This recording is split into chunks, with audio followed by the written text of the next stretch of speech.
ئێوارەتان باش سڵاوتان لێبێ ئازیزان خۆشحاڵین لە بەرنامەیەکی نوێی چاوپێکەوتن بە دیداری ئێوەی ئازیز شاد دەبینەوە. چاوپێکەوتنی ئەم جارەمان لەگەڵ بەڕێز عەدنان موفتی ئەندامی مەکتەبی سیاسی یەکێتی نیشتیمانی کوردستان و سەرۆکی خولی دووەمی پەرلەمانی هەرێمی کوردستانە. کە عەدنان زۆر بەخێراتنە دەکەم و سەرەتا ئەمەوێت لێت بپرسم ئایا بارودۆخی ئێستەی یەکێتی مەتوانی چۆن وەسف بکەیت؟ وەڵا ڕاستیەکەی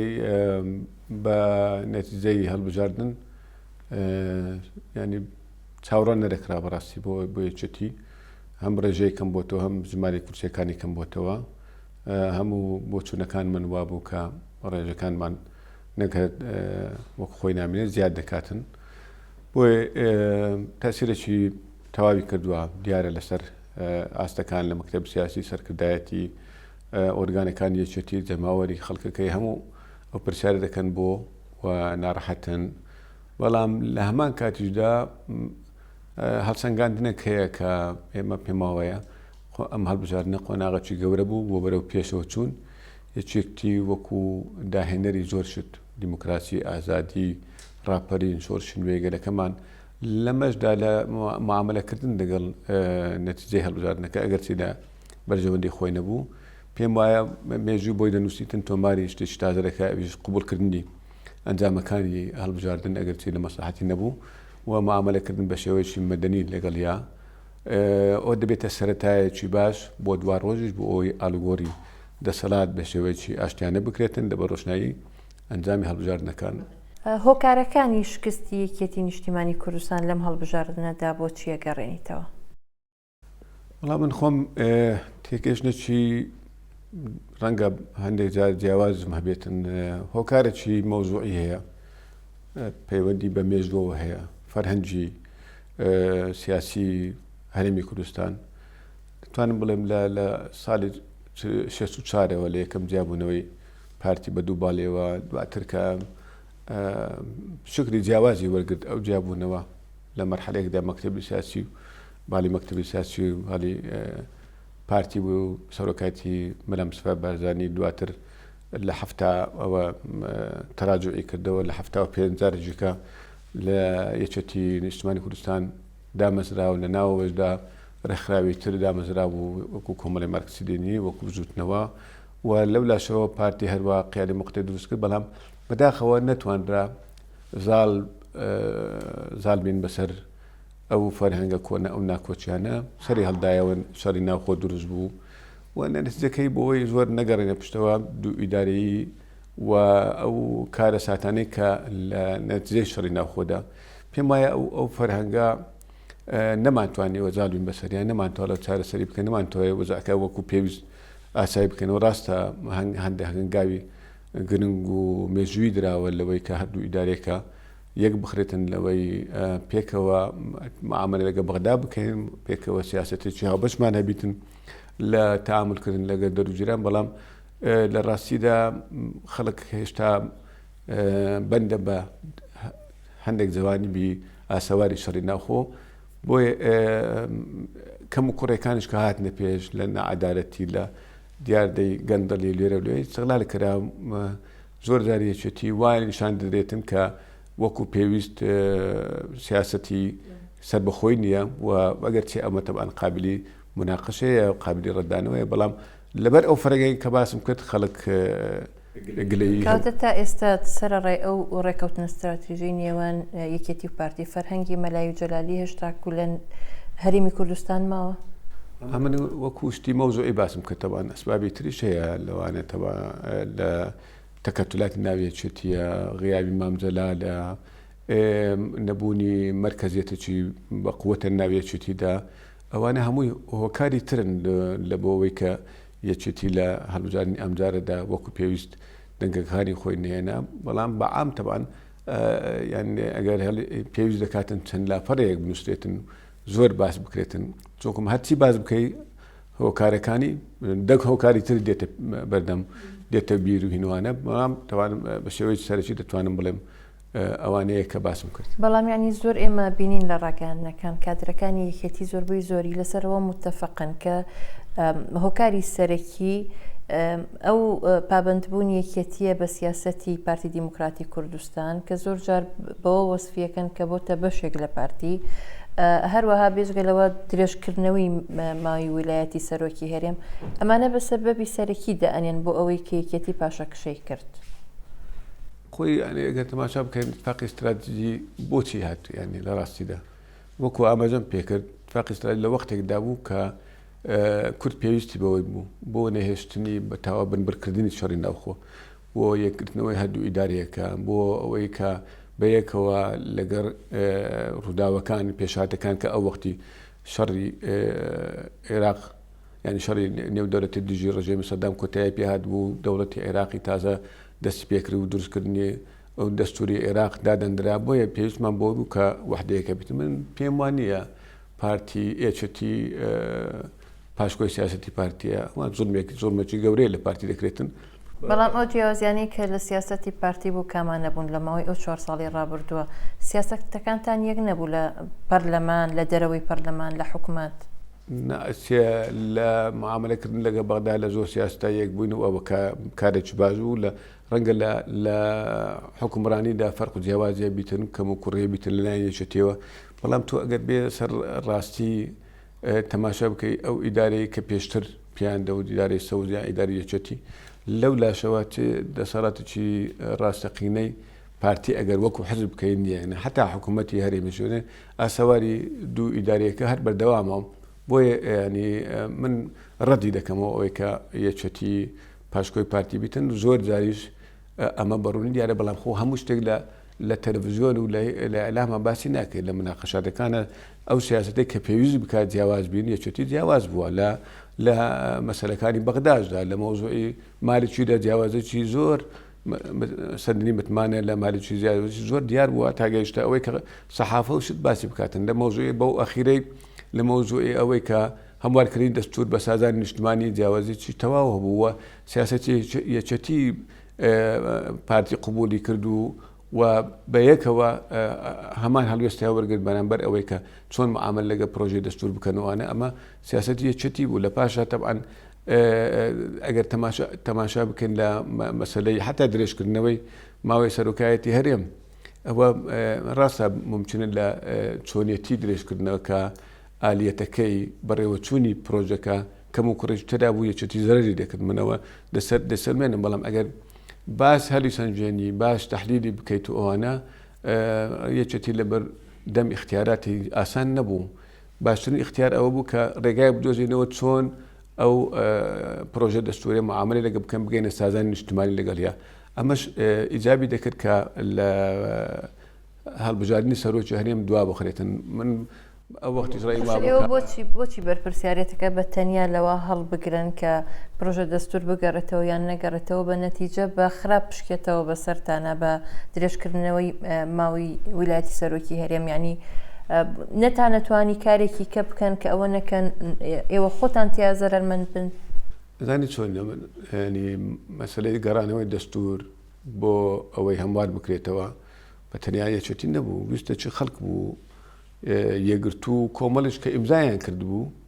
دەنجیان بۆ دابوو ئەوانیش داوایان نەکرد بگەڕێتەوە گۆڕان داوای دەکرد بگەڕێتەوە لە ناو یەکێتیدا زۆرینە داوایان نەکرد بەڵام تەنها ئێوە سەفقەتان کرد لەگەڵ پارتی مسارە بکە هەموار بکرێتەوە گەیشتنە ئەو نەتیجەیە کە هەندە خاڵ هەیە قابلی ئەوەیە هەموار بکرێت 4 ساڵی بەسەردا چووە پێویست دەکاتن باشترێکە پێکەوە دابنیشین و سازان نیشتمان لەسەر پەیدا بکەین ئەویش ئەوەیە کە هەموو لایەنەکان کە بەرژەوەندیان لەوەدایە هەرێمی کوردستان یەک هەڵوێستیەبی یەک دەستوریە بیتن دەستورەکە زۆرینەی خەڵکی کوردستان پەسەندی کردبیتن بۆیە ئەو تێبینیانەی کە سەرۆکی هەرێم لە حەزبەکان داوای کرد ئەخیرەکەی ناردیە سەرۆکایەتی پەرلەمان بۆ ئەوەی گفتوگۆی لەسەر بگرێتن وەکو لژنەی ئامادەکاری ئەمەریکردنی دەستورەکە چۆن دەروی پەرلەما بوو هینای بە حاضری نای پەرلەمان ئێستاش هەماشت بە هەمان شێوەیە معاملێکە دەکرێتن لەگەڵ لایەنە سیاسیەکان گفتوگۆ بکرێتن بۆ ئەوەی بتوانن ئەو دەستورە بەو شێوەیە کە سازانی لە پەیدا دەبیتن هەمواری بکەن تەبع من درێژکردنی مدەی سەرۆکایەتی هەرێم ڕەنگە سەرۆکی هەرێم ڕەنگ بوو ساڵێک کافی بە ڕاستیدا مەسەلەن لە خلال ساڵێکە بۆ ئەوەی ئێستاش دەکرێتن بە 6 مانگ تەواوی بکەن و لەو 6 مانگەدا ئێمە هەڵبژاردننی بەغداشمان دێتە پێشەوەڕێ بەرچاومان ڕوونتر دەبێت چۆن معاملە بکەین لەگەڵ بەغدا لە مەسەرەی پۆستی سەرۆک کۆمار هەروە پۆستەکانی تریش ئەوانە و ئەو هەڵبژاردننی پەرلەمانی کوردستانیش بە ئاساییتر بیرماوا بوو دەبێ ئەو مەسەلەیە تۆزێ دوا بخرێتن بۆ ئەوەی لەبەر ڕۆشنایی ئەو دەستورە سەرۆکی هەرێم هەڵبژاردننی بۆ بکرێتن و خۆمان ئامادە بکەین بۆ پێشاتەکانی بەغدا. بەڵێ ینی پێشتر باسی مەسلەیەکە کرد غیابی تاڵەبانی ینی لە پرۆسی هەڵبژاردنەکە کاریگەری هەبوو ینی تەنها غیابی تاڵەبانی لەسەر هەڵبژاردنەکە کاریگەری هەیە یان لەمە دوایش لە ناو یەکێتیە ئەو غیابە ئەبێتە هۆکارێکی پشێوی لە ناو یەکێتی نیشتیمانیە. ناتوانین بڵێن غیابی تاڵەبانی کاریگەری نەبووە کاریگەری هەیە لەبەرەوەی مام جەلال هەر ئەوەندە نەبووە سکرتێری گشتی یەکێتی نیشتیمانی کوردستانی سەرکردەیەکی مێژووی دیاری بزوتنەوەی ڕزگاری خوازی کوردستانە جگەرەوەی دامەزرێنەری یەکێتی نیشتیمانی کوردستانە بۆ ئەو مەرکزێتێکی هەبوو تاوەکو لە چالاکیدا بوو لە ناو یەکێتیدا کێشەکان بە ئاسانی تر هەڵ دەکرا ئەگەر ڕەچاوی ئەوش بکەین کە یەکێتی لە ڕۆژی دامەزرانینەوە فرە تەیارات بووە فرە حزبیش بووە بۆیە دواتر کە بۆتە لە تەنزیمیە ڕێخستنی بووتە یەک ڕێخستن ئەو تەکوتلەکە ناو یەکێتیدا ماوە سەری هەڵدەدا لە هەر مناسبە یەکدا بۆنە یەکدا و ئەو تەکەتلەتە بە غیابی وجودی مام جەلال ئاسان و تعامل لەگەڵ بکرن ئەگەر چیلە بە وجودی ئەویشە گۆڕان لە یەکێتی جیابووە بەڵام پاشی ئەوەی کە گۆڕان جیابووە تەکەتلات لە ناو یەکێتیدا هەرما بوو و بە غیابی ئەویشە ئەو تەکەتلاتە دیاردەیەک بوو زەرەری لێدان لە انتخاباتی ئەوە واقعەکە دەسەلمێنین و دەبێ ببێتە دەرسێک بۆ داهاتومان ئەگەرمانوێ یەکێتیە لە بەڕۆشنایی بەرژەوەندی خەڵکدا بێتن لە بەڕۆشنایی تێگەیشتنی مێژوویەکی پرسەروەری یەکێتی بیا دەبێ تەکەتلات بنبەر بکەین و موسسات کاری خۆی بکاتن بۆ ئەوەی بەشێک لە غیابی مام جەلال تاویل ئەم جارە لە پلێنیۆم ئەتوانن ینی ئەزاڵ بن بەسەر مەسەلەی تەکەتلاتە ئومێد دەکەین ئەمە هەنگاوەکان بۆ ئەوە بیتن کە تەکەتلات نەمێنێتن پلێنیۆم بە دەرەجەیەک بۆ ئەوەیە ئێمە ناتوانین لە خلال مانجێکە مۆتەمەر بگرین بە پێی بڕیاری کۆنگرێستێ لە کۆتایی مانجی داگە کۆنگرە نەجوورێتن ئەم سەرکردایەتی شەرعیەتی نامێنێتن بۆ یەکە ناتوانین بەو پەلەپەلە کۆنگری بگرین پلێنیۆم دەگرین بۆ ئەوی پلێنیۆم دەسەڵاتی هەیە تاماوەی 6 مانگ مەجال بداتن بۆ ئەوی بتوانین کۆنگرە بگرین ئەمە سەوی یەکەم سەوەی دومیش ئەوەیە کە لەو پلێنیۆمەدا دەبێ باسی ئەو پێشاتەی بکەین کە لە بەڕۆشنایی هەڵبژاردنەکانە بۆ یەکێتی ڕێژەی دەنجی کەم بۆتەوە بۆ کورسەکانی کەم بۆتەوە بۆ ئەو تەکەتلاتە بەردەوامە ئەگەر بتوانین ئەوەش لە پلێنیۆمەکەدا باز بکەین و ڕێگایەکی باشی بۆ بدۆزینەوەی بۆ چارەسەرکردنی بنبڕکردنی بەڵێ سەرۆکی ئەو کوتلانەی ناو یەکێتی ینی جومگەی حساس و گرنگیان بەدەستەوە نییە لە ناو یەکێتیە ینی وە ئاسانە بتوانن زاڵ بن بەسەر مەسەلەی تەکەتلاتە من دووشت گرنگە لەو یەکەم ئەگە ئیرادە هەبێتن پێشم وایە ئێستاکە واز دەکەم لەو دوو هەفتەیە ڕابردوودا کە ئیرادەیەک هەیە بۆ بەردەوام پێکەوە بۆ نێشتنی دیارەی تەکەتل زوکم هەموو لایەک زەرری لێکرد دووەمینیش بەرژەوەندیەکانی شەروان ئەو تەکەتلانە ئەگەر بەردەوام من دەزانن یەکێتی زعیف دەبێتن و بەرەو زعیفتریش دەڕواتن بۆیە بەرژەوەندی با بڵێن تەکەتلەکانیش لەوەدایە کە زاڵ بن بەسەر مەسایری ذاتی خۆیان پابند بن بە پەیڕەوی ناوخۆی یەکێتی پەیرۆ پرۆگرامی یەکێتی پابند بن بە ڕێبازی یەکێتی و بە تایبەتی کە ئێستا زەختەکی زۆری جەماوەری یەکێتی هەیە و کادران یەکێتی هەیە سەرکردایەتی سەر مەکتەبی سیاسی پێم وانە جاریشتە ئەوانیش قووڵی بکەن و بەڵام بەشێکی دەبێ ئەوانیش مەسئولیت هەڵبگرن لەوەی پژگیری لە تەکەتلات نەکەن و پابند بن بە بڕیارەکانی و مەرکەزێتی یەکێتی ئەگەر پابند نەبوون ینی ئێوە ئەتوانن سەرکردایەتی کە پلێنیۆم لیدەر دەچێت ینی ئەو سەرکردایەتی ئەتوانێت بە جۆرێک مامەڵە لەگەڵ ئەوانە بکات کە هێشتا بەردەوامن لە تەکەتل هێشتا ینی بە هەمان ڕێچکەیە دەڕۆن خۆی من دائما متفائلم لە ژیاندا بۆچی تەشام ماگریتم بێدمەیە کە پرینیۆم سەرکەوێتن لە هەموو تەمەەن یەکێتیە تەکەتول هەر هەبوو ئێستا چۆنەتوانێت بەڵام ئێستا یەکێتی لە دووریانێکایە دەبێ هەنگاوی جەری و گەورە باوێتن بۆ ئەوەی لە خزمەتی ئەو ڕێبازدا بیتن بۆ دەیان هەزار شەهیدمان هەیە مناڵەکانیان کە سوکاریان داوامان لێ دەکەن زەختمان لێ دەکەن پێم وایە ینی ئەو تەیارەکە لە ناو جەماوەردا هەیە ناو قەواعیدی یەکێتیدا هەیە کاریگەرێکی باشی دەبێتن جگە لەوەشە پرینیۆم دەتوانی ئەگەر بێتن یەک لە سەرسەی ئەندامانی سەرکردایەتی بگۆڕێ بە هەڵبژاردن ینی ڕاستە ناتوانانی هەڵبژاردننی گشتی بکاتن بۆ گۆڕینی سەرکردایەتی بەڵام دەتوانین یەک لە سەرسەی بگۆڕێتن ئەگەر بریار بدە ڕەنگە لەبەرەوەی کە کۆنگرێت نزیکە ئەو بریار نەداتن بەڵام ئەگەر پێویستبی ئەو بریارە ژەدرێت باس لە دەست لە کارکێشانەوە دەکرێت لە ناو یەکێتی نیشتیمانی کوردستان ینی بەرپرسی مەڵبەندی میکی سلەیمانی وازی لە پۆستەکەی هێنا باز لەوە دەکرێت کە ئەندامێکی مەکتەبی سیاسی عومەر فەتاح کە دەستی لە کارکێشا بێتەوە ینی ئەمانە نیشانی ئەوەیە کەوانە هەست بە بەرپرسیارەتیەکەن لە شکستەکە یاخود بۆ هۆکاری ترە گەڕێتەوە ینی خۆی یەکێتی من خۆم بڕوام وایە نەک لە بەرەوەی مەکتەبی سیاسیم بەڵام پێم وایە ژیانی دیموکراسی لە ناو یەکێتیدا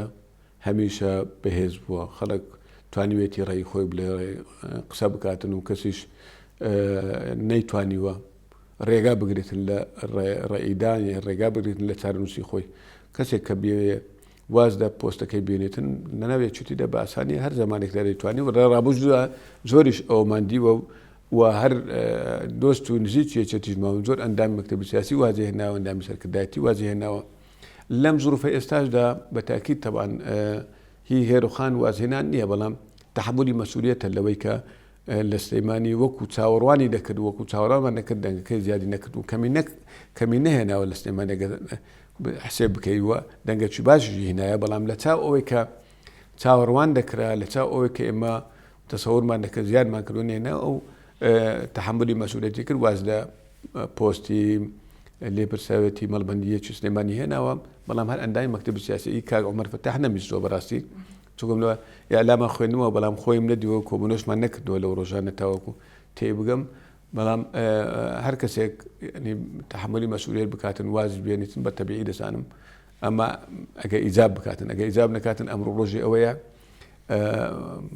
پێکەوە هەوڵ بدەین کە منکوڕەکان نێڵین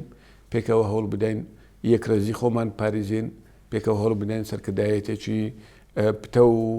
خاوەن دەسەڵات و بە مەرکەزیەت و بە شەفافیەت کارەکانمان بکەین ئەگەنە لەوەی ئاسانتر نییە کە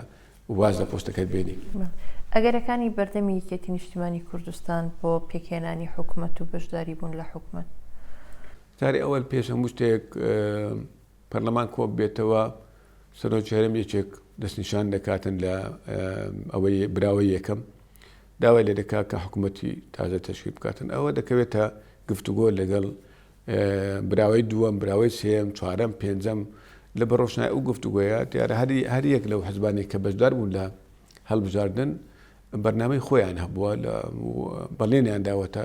دەنگدەرانیان کە لە ئایندەدا چی دەکەن هەوڵ دەدەن پێش هەموو شتێک خاڵی هاوبەش بدۆستنەوە لە نێوان ئەو لیستانەدا لە نێو ئەو بەڵێنەدانە کە دراوە بە دەنگدەران بۆ ئەوەی بتوانن بەرنامەیەکی هاوبەش دابنێن بۆ حکوومەت یەکێتیش تەبیعی لەو لاینانەیە کە بە تاکید ئەگەر داوای لێ بکرێتن بەشداری دەکات لە گفتوگۆی هێنانە تەبان بەرەچاوکردنی مەسئولیەتی هێشتی مەسئولیەتێکی پێم وایە گەورەترە لە ڕێژەی دەنگدەرانی لە ژماری کورسیەکانی گەورەترە لەبەر مەسئولیەتی مێژووی لەبەرەوەی هێشتا مەسئولە لە پاشماوەی ئیداری سلەیمانی بۆ تەواوکردنی پێداویستی یەخستنی ئیدارەکە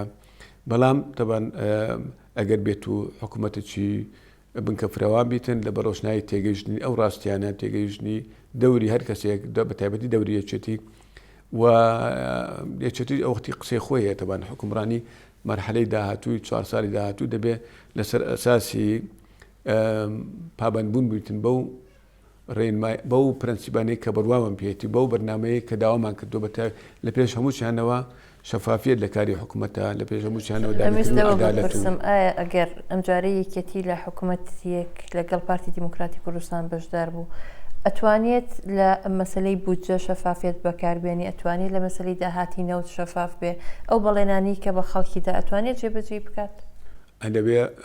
ئەتوانێت بە تەنیا بیتن دەتوان بڵێم ئەتوانیان ناتوانێت ئەگەر بە تەنیا حکومی بەڵام کە تۆ لەگە داینەکانی تر پێکەوە حکومت کرد و لەولاوە پارتیە لەولا گۆڕانە ئیسلامیە بەویستی خۆت نییە دەبێت تۆ شتێکی هاوبەش بێنی مەسەن ئێستا تۆ پرۆژەی دەستور هەموارکردنی پرۆژەی دەستور لە مناقشەکردنە بینی ئەحزابە ڕێی وا هەیە دەڵێ ئەگەر بێت و جارێککە پێدا بچینەوە تەنیا مۆزوع ئەوە نییە سیستەمی سەرۆکایەتی بگۆڕین بۆ لە هەڵبژاردننی گشتەوە بۆ هەڵبژاردننی سەرۆکیانی لە پەرلەمانە بەڵکو دەبێ وەکو مسر خەڵک هەیە من لێم بیستووە ئەو جاران دەبێ بەندێ خاڵێکە بێتن لە دەستورەکەدا ڕێگەنەدا حەزب لەسەر ئەساسێکی دینی دابمەزێت ئایاوە دەکرێت مەسەلەنێ لە دەستوری عێراقانەوە ئەچیترە بەڵام ئەو ڕێش هەیە چەند دەتوانین بگەینە هاوڕەیی لە مەسەلەکاندا لە مۆزوعی شەفافیت لە مۆزوعی بودجە لە مۆزوعی دابینکردنی عەدالەتی لە مۆزوعی ڕوبەڕووبوونەوەی گەندەڵی ئەوانە هەموو بەرنامەی هاوبەشن لە نێوان حزب سیاسەکاندا دەبێ خەباتی بۆ ئەخەرەوەی کە پەیوەندی بە یەکێتیوە هەبێت یەکێتی چۆن نەتوانێت مەسەلەن ئەو بەڵێنانە بە تەنها جێبەجێ بکات بۆ ئەوەی پێگەی خۆی بەهێزتر بکاتەوە نابێت بەڵێنەکانی کە لە هەڵبژاردننا بە خەڵکی داوە بیکات یعنی لانی کەم مەسلەی شەفافێت کە مەسلەیەکە ئێستا بۆتە داوایەک لەلایەن هاوڵاتیانەوە ینی چۆن نتوانێت مامەڵە لەگەڵ ئەم پرسە بکات ئەگەر یەکێتی بزانێت کە ناتوانێت و بزانێت سەرکەوتوو نابێتن لەگەر ئەو بەڵێنانەیەکە پێش ناکات بەشداری لە حکومەت بکات بەجێ بێتن لۆ خەڵکی بەڵام ئەگەر ئومێدی هەبوو کە پێش هەمویانەوە بگاتە ڕێککەوتنێک لەگەڵ پارتی لەگەڵ لایەنەکانی تر کە بەشدار دەبن لەو حکوومەتەی بۆ ئەوەی ئەو بەرنامەجە هەبەشە جێبەجێ بکەن ئەوە دەتوانیتن لە هەنگاوەکانی داهاتوودا ئەگەر بەشداری کرد لە حکوومەتدا تا ئێستاکە بڕیاری یەکلا نەبووتەوە لە کۆبنەوەی سەرکردایەتی و لە ڕەنگە دواتری لە پرینەوەشدا ئەو مۆزوع ئەبێتە پێشەوە بەڵام ئەگەر بەشدار بوو دەبێ هەوڵی جددی بداتن دۆ ئەوەی ئەو بەڵێنانی داوێتە خەڵک جێبەجێ بکات شەریکە استراتیژەکەتان ینی هەمیشە لە لێدوانەکان باس لەوە دەکات کە بەبێ یەکێتی حکوومەت پێک ناهێنن ینی پێ دەچێت کە ئەوان لای خۆیان بڕیاریان دابێت کە ئێوە بەشدار بن لەو حکوومەتە ئێوە هیچ پێشمەرجێکتانە بێ بۆ بەشداریکردن لە حکوومەت یاخود ئەم مەسلەیە هێشتا باس نەکراوە و ینی نازانن چۆن بەشدارە وەکو باسم کرد هێشتا باس نەکراوە هێشتا داوامان لێ نەکراوە بەشداری بکەن لە حکوومەتە هێشتا چاوەڕوان دەکرێتن پارتی کە براوی یەکەمە گفتوگۆ بکەن لەگە گۆڕان لەگەڵ ئێمە لەگەڵ لایەنەکانی تر ئەو لایەنێک کە پێیان وایە دەبێ بەشداری حکوومەت بکەن کەی هاتە سەر ئەوەی ئێمە بداخلی ئەو گفتوگۆیە بین تەبیان ڕێیمان هەیە و بۆ چونمان هەیە لە چۆنێتی پێکەنانی حکوومەتە و دەبێت کارێ بکەن لە بەرژەوەندی خەڵکدا بێتن لەگەڵ بەڵێنەکانمان کە داوەتە خەڵک ئێمە تا ئێستا ڕاست دەکەن کە پاچەک شەبان کردەوە بەڵام تا ئێستاژ ئەگەر تەماشا بکەیت 350,000 کەس دەنجی داوەتێکی ڕێژێکی کەم نییە و پێشم وایە ئەو ڕێژەیە لە ئایندەدا هەڵبژاردنەکانی داهاتوودا عێراق پارێزگاکانە قابلی گۆڕانە قابلی باشکردنە ئەگەر بێت و لەو ماوەی داهاتووماندا کاری باش بکەین و خەبات بکەین بۆ نێژتنی کەم و کوڕەکانمان کاتێەوە نەهاتووە کە واز لەو ئیتیفاق استراتیژی بێنن لەگەڵ پارتی دیموکراتی کوردستان ئەو هەڵبژاردنە بۆی دەرخستن کە ئەو ئیتیفاقی هیچ سوودێکی نەبوو بۆتان ینی ئەوە تا پاشە کشتان کرد سوودێکی نەبوو زەرەری شابێتن تەنیا لە ئەلامە هینی باس کراوەکە بەڵام ئیتیفاقی استراتیژی وەکو بۆ بەکارێتن لە ڕاستیدا من خۆم یەکێکم لەوانەی کە ئاگادارم لە نووسینەوەی ئیتیفاقەکەش و برادرانی کە گۆڕان ئەو وەختی زۆربیان ئەندام مەکتەب سیاسی بوون ئەوانش تێدا بن 4-5 نقطەیە یەکێکیان ئەوەیە ئاساییکردنەوەی وەزەر لە کوردستاندا یەکگرتنەوەی حکوومەت هەردوو حکوومەتەکە هەڵبژاردن پێکەوە لیستێکی هاوپەیمانیمان هەبێتن بۆ پەرلەمانی کوردستان و پەرلەمانی عێراق هەوڵدان لە بەغدا سیاستێکمان هەبێتن بۆ تەسبیتکردنی مافەکانی گەری کوردستان هەوڵ بدەین پۆستی گەورە وەربگرین وەکو سەر و کۆمار و سەرۆکی هەمێن دابەش بکرێتن بەیری مام جەلال و کاک مەسعود ئەوانە هەمووی کراوە ڕاستیەکەی کەم و کوڕشی هەیە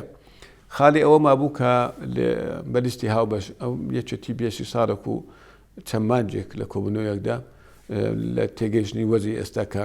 بەرەو پێشەوە چۆ ئیتفاقی بۆ ئەوە بوو ئاسایی وەزاکە بکردن تا حدێکی باش ئاسایی کراوەتەوە بەلیستێکی جیاواز و سەربەخۆ دابەزی